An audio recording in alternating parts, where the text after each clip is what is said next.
Praise be to God for what He has done here today. Isn't it a joy to be floating down God's river? To be involved in what God is doing? I agree with everything I have heard here today.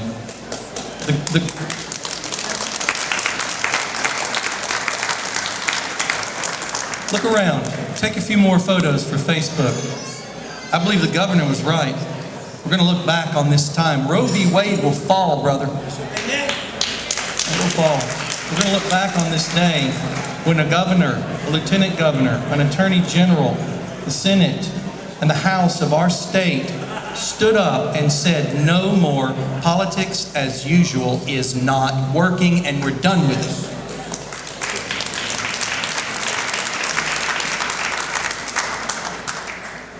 So we have to go to work, right? We heard a message about standing around in a circle doesn't really change anything, does it? Well, we have done some changing today.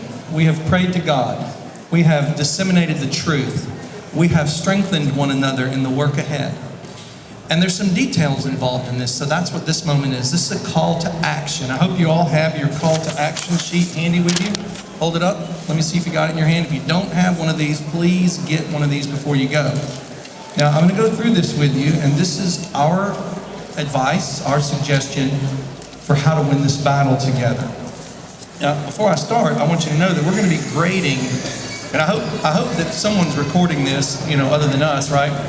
I want the senators and the representatives of our state to know that we are watching you. We are watching you, and we, Personhood, South Carolina, are going to be grading you. Now, here's one we sent out to Larry Martin's district. You guys remember Larry Martin? Is he in the Senate anymore? No, he's not. Okay?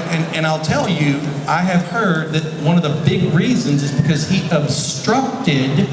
He didn't get moving on personhood when we asked him to. Okay? So I hope that some senators are listening to this or will listen to this, especially the one who's currently the Judiciary Committee chairman. So with that in mind, I'm going to move ahead to the work to be done. You'll notice the very first work is prayer. I hope you understand this, because we can rally and clap and just be excited all day long. We can call, we can knock on doors, we can send emails, we can network, we can do all the things that you're going to see under the work part, but if we do not pray, we will not unseat the forces of darkness that are in place in this building right now. You understand what I'm saying to you? This is a spiritual battle. We cannot underestimate this. I believe that we are where we are right now because you have been on your knees. You have been reading the emails. You've been understanding what's going on in our state. You've been crying out to God, and He is listening. He is drawing His people back to Him. The hunger that you feel inside for more of God, for more of His presence, to know Him more, to love Him more, is overflowing on behalf of these innocent babies. That's what's happening in our state right now. I want you to remember Psalm 127, verse 1. Unless God builds the house, the laborers labor in vain. We must not be about vain work. We must be on our knees more than we're on our phones. We must be on our knees more than we're on our keyboards. We must even be on our knees more than we're visiting face to face with our neighbors and with our friends. We must be before the face of God. Amen to this? So that's what your first work is. And the reason for this is because, as we've heard already, the devil has come to steal, kill, and destroy. And the devil in Scripture and throughout history has used corrupted political institutions to lead to death and stealing and destruction. Can we agree that's what's happening in our nation right now and in our state? So we must pray using the spiritual tools of warfare that God has given to us. We know this from Ephesians chapter 5. We wrestle not against flesh and blood. So the senators and reps who are standing against this, brothers and sisters, you would be standing against it too if it were not for the work of God in your heart. If it were not for the mercy of God to you. If it were not for the work of Christ bringing you to the understanding of your own sin. So we're compassionate and we understand that this is a spiritual issue. And when you pray, ask God to move in the hearts of don't just pray for the GOP. Don't give up on our Democratic brethren. We're going to watch this, see what God does. Pray for every single elected official in our state to provide immediate justice for every single preborn baby in South Carolina. And then pray at least as much as you network and communicate with your elected officials. Okay, we got to start there. I don't want to go on until everybody's nodding their head. We're going to pray? Because you guys, the ones that are here, you are the ones who have got the calluses on your knees. You are the ones who are the devoted minority, and let God be true and every man a liar. So we will just move ahead and pray. Next, we have to work. You see under the work there, what is the first word? Say it with me. Prayer. Okay, you get that right? Am I making that point? Okay. Next, network with all your friends and family to also pray and work. You've heard about virtue. You've heard about courage to move out and communicate with people. Take the risk to talk to your friends and family about the importance of passing personhood in South Carolina. And you need to be able to communicate the message clearly to them. There are a lot of details, but here's the foundation. We have the truth on our side. Personhood is the essence of the pro-life movement. The restoration of legal protection for all babies in South Carolina, beginning at fertilization without exception. Every baby is made by God in God's image. It's not a complicated conversation, is it? We don't bargain with babies' lives, do we? There's no negotiation table regarding life, is there? That is the message of personhood, because as Christians, we understand that God crafts every one of these babies with his own hands, tenderly, lovingly in the womb. There are no accidents. Okay, the converse of that is you have to be able to respond to this concept of pro-life with exceptions. No, there's no such thing as pro-life with exceptions. All right, I'm going to go ahead and say this. How many of you are, my wife's a little nervous right now. How many of you are aware that there were laws in place for a while that allowed a certain amount of excrement to be present in processed meat and sold? It was actually in the law books. Did you know that? They allowed a certain percentage of excrement. I tell you that that is a great analogy for this pro-life with exceptions nonsense. Think about it. It is a self-contradictory stance. To allow for the intentional killing of any baby is not consistent with being truly pro-life. So Personhood South Carolina will reset this phrase, God willing, in the conversation in our state. So no politician would ever dare to go out in public and say they are pro-life with exceptions. We won't let them do that anymore. Amen? Okay. So you got to know how to communicate as you network. Now, next you have to talk to your elected officials.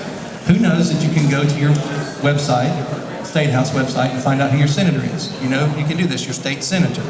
So you go there, you get your friends to go there, you get your family members to go there, and then you communicate with your South Carolina state senator to immediately pass the Personhood Act of South Carolina. That's the opening phrase.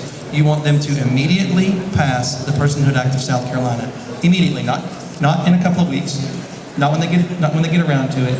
18 babies per day are killed in our state, approximately, according to 2016 numbers. That's the clock that should be ticking in your mind when they tell you to wait. When they ask you to wait, say, oh, how many babies should die before I call you back? How many babies should die before I expect to see you take action? We are literally dealing with life and death. This is, okay, we've got $2 billion that we've lost the state because of poor management. This is bad. But that cannot distract us from the most important issue. So when you communicate with your senators, now this is getting into the weeds a little bit, but you've got to understand that. I know it's been long days, so stay with me though, okay? Here's the landscape. We have the promise from the governor to sign it. We have the promise from House leadership that they will pass it if we get it to them from out of the Senate. We have 21 senators who have committed to vote for this bill when they see it. We'll need 26 votes to overcome filibuster when it gets to the Senate floor. The only argument that we're hearing right now from the GOP caucus against giving this bill special order is that we don't have those 26 votes committed yet. They say, why would we give it special order, get it to the floor, and then have it die under filibuster, right? So, now that's not an argument that I submit to. There are numerous senators that won't tell us their vote. And we suspect that when it came right down to it, they're not going to risk looking like they oppose the essence of the pro-life movement. And that if we can get that vote there, that they would actually vote to overcome filibuster. Nevertheless, it would be nice to get those 5 senators on board right now, wouldn't it? Right now, to get those senators on board right now as co-sponsors. So that's the first request. Your first request is to communicate with your state senator and make sure that they're a co-sponsor. If they are, thank them. And then find out, and I'm going to tell you who the key senators are, and you go through your notebook. You think of all your friends are through the whole state, and you reach into that district, and you get local constituents in that district to reach out to the senators who have yet committed to co-sponsor. Now I'm going to give you the key names. I didn't put it on the list here, so get your pen out. You can come to our website and we'll give it to you as well. Senator Alexander, Senator Reese, Senator Jackson, Senator Bennett, Senator Rankin, Senator Leatherman. We'd love to have him on board. I sense my lack of faith. I'm sorry. Pray for these senators to come on board. Who am I forgetting? Andrew. Senator Sen in the Judiciary Committee as well. She hasn't come on board yet. You guys are working on that. And thanks to all the district captains who are here today, who are working in your districts to get this done. And we can get you the names of if I've forgotten any key senators. Now, the next thing you're asking from your senator is that they will vote for S217 in any committee vote that comes up. And again, they're going to be graded on whether they do this or not. This is how we're going to decide what their posture is towards personhood when we send out flyers. Oh, this is one for Rex Rice. He's a senator now, isn't he? How about that? Rex Rice signed our personhood pledge, and we sent this card in, and looky here, he got elected. So we will grade them on these exact items and let them know that. You can let them know that Personhood South Carolina is watching. So if they're in Judiciary or Rules Committee, we're going to need their vote when it comes to them. We hope that Judiciary Committee is going to take place this coming Tuesday. This will be the 4th Tuesday of this session, and the chairman of the committee has yet to have a meeting. There's no reason why. We've called, we've asked, we've gotten nothing. We have no reason why there's been no meetings. We would love to know why it appears as though they're not doing their job. Yes? We'd like to know why aren't they doing their job? What's going on up there? Why haven't they met to have a meeting? Personhood was on the top of the agenda last year. Senator Cash was elected, now he's in Judiciary. Our vote totals look much more confident now in Judiciary. Praise be to God for his timing, yes? So we are asking you to reach out to Senator Rankin and ask him to bring this for an immediate vote at this first, because time can kill this bill, right? It can just die because of time. So we need to have this bill come for a vote in Judiciary this coming Tuesday if he has a meeting. Has anyone looked at the schedule? Brother Steve, do we know if there's a meeting yet on the schedule? Okay, so we don't even know if there's a meeting scheduled yet, but we're going to be watching that. Next, you want to talk to your GOP senators about speaking up in caucus in favor of immediate special order for S217. What's going to happen after personhood successfully comes out of Judiciary Committee, it will be opposed. You can bank on it. It's going to be opposed probably by numerous senators. It will go on the contested calendar. The only way to get it off the contested calendar is by special order. So we need the Rules Committee to bring it for a vote in the Rules Committee. And if they approve special order in the Rules Committee, then it will come to the Senate for a vote in the Senate, which is a motion from committee. Does that make sense? You see that? But here's the deal. What do we know? We know that the Rules Committee, we're hearing from the chairman, Senator Shane Massey, that we need to see GOP senators stand up during the closed doors, private, you can't tell anybody what's going on in here, GOP caucus meeting. And you know that's how the caucus meeting works. It's a private meeting where they discuss and they don't let information leave the room. So you need to ask your GOP senator to not only just co-sponsor the bill, but then to even say, this is my highest legislative priority. Because you see the GOP caucus, they sit there and they look at all of these bills before him that are contested, and they're trying to decide which ones to put forward to vote on first. We tell them life comes first. That's what we want them to do. They stand up in GOP caucus and they say, we want S217 to get the first nod for special order. So you've got to ask them to do that. And you note the phrase here, ask them to publicly commit to this, because we won't know if they did it or not. Have them say in public, I'm going to stand up in the GOP caucus and I'm going to speak in behalf of life. Okay, and we're going to be watching for whether they do this or not, and this will be part of how we grade them. Now, in addition, they need to vote for special order for S-217 when it comes to the floor. That's kind of obvious, isn't it? When it finally comes for motion to the Senate, they need to vote in favor of it. Next, if they are a chairman, so if your senator is a chairman, that's Luke Rankin, that's Shane Massey, then you need to, as I've said already, ask Senator Rankin to bring it for an immediate vote in Judiciary, and we need to reach out to Senator Shane Massey and ask him to bring it for a Rules Committee special order vote immediately after S-217 passes out of Judiciary.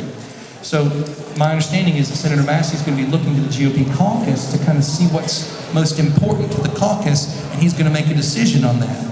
And then he'll be the one who decides whether or not to bring it for vote in the Rules Committee. Well, guess what? Maybe there's 3 or 4 senators that speak up in favor of personhood, and then maybe there's 3 or 4 senators that speak up in favor of Convention of States. Who's going to make that decision? Senator Shane Massey. So he is in support of personhood. He's promised to vote for it whenever it comes up. And so I think he's with us.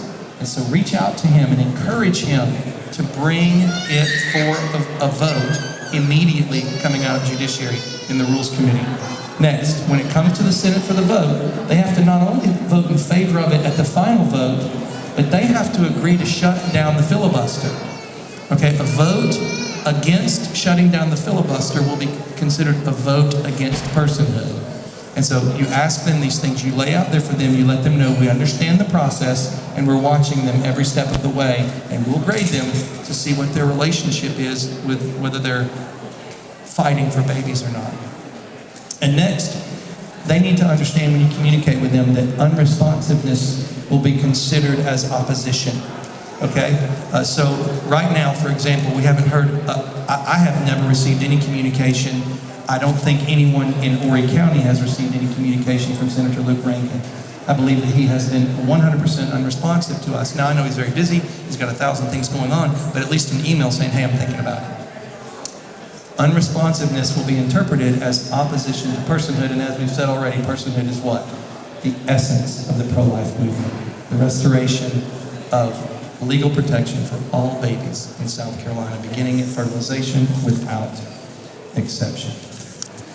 Thank you for coming out today. Give thanks to God for what He is doing, and don't forget, press on. Oh, okay, I have a note here from Senator Cash. Announce that the Senate is in session right now upstairs.